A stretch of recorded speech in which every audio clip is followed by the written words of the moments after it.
You're watching IntoWineTV, and today we're at Incanto in San Francisco tasting great ports. This one we're trying is the Ferreira Quinta de Porto 10-year Tawny port. It's from the Douro Valley region of Portugal. 20% alcohol, retails for $29.95. What do you think? I like it. This is sweet. It's thick, it's got viscous texture. Definitely something you'd want to serve for dessert. For a 10-year, this has a lot more body to it than I was expecting, and a lot more, actually a lot more fruit than I was expecting. It's still got a lot of the nuttiness that you might get, or the minerals, but it's got a lot of red fruits. It's also got an amazingly long finish. This would be nice at the end of the meal. Yeah, it's got a beautiful finish, very nuanced, very nutty, subtle. You know, you could pair this with dessert. I think, you know, some people might recommend like a creme brulee, but I think if you were to do that, while it would go nicely, you would miss out on this gorgeous finish, this really nuanced finish, because you'd be eating, you know, taking a bite of creme brulee. So that being said, I mean, I think this would be a really nice ending to dinner by itself or with some cheese. I always say cheese, but I love cheese. Or dried fruits, something very simple. Beautiful integration of flavors. I get like a little rose hip as well. Interesting. And spice. Yeah, nice intensity. I agree with most of that. I like the wine. For me, it's a little bit out of balance in that it's really hot. I think it has it's a little out of balance on the alcohol.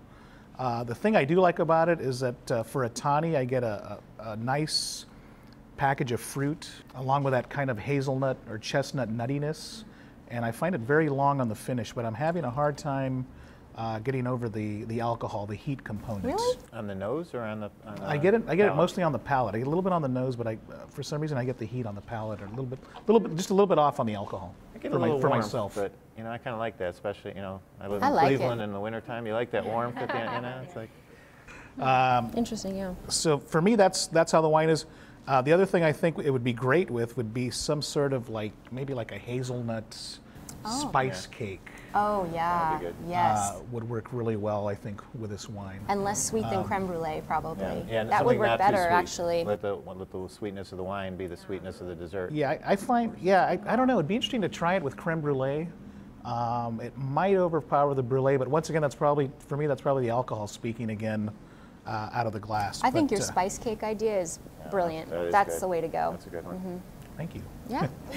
No, So I think we'll all have to give that a try. The savory dessert features. do some baking. Yeah. Later One of on. the unusual things about this is it's a single quinta, which means a single vineyard, and you don't often see that as a Tawny, so I'm assuming you're getting the reflection of what that vineyard's like and what the grapes are like. Sense of place. Yeah. Overall, very positive. The Ferreira Quinta de Porto, it's 10-year Tawny port. Maybe if you can come up with a great hazelnut spice cake recipe, you can submit it to our site, IntoWine.com. We hope to see you next time. Thanks again for joining us.